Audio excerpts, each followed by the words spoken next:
Kelab bola sepak Johor Darul Ta'zim, pencipta sejarah di Asia, mara suku akhir Liga Juara-Juara AFC Elite.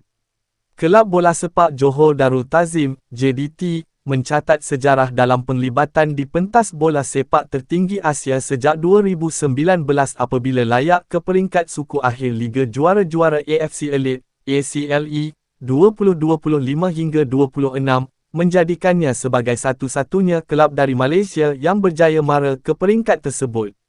Untuk rekod, pada Liga Juara-Juara AFC 2022 ACL, JDT muncul kelab Malaysia pertama dan satu-satunya yang mara ke pusingan 16 terbaik, dan pencapaian sama diulangi pada edisi pertama di bawah penjenamaan baharu kejohanan Kelab Utama Asia, Liga Juara-Juara AFC Elite 2024 hingga 25, ACL.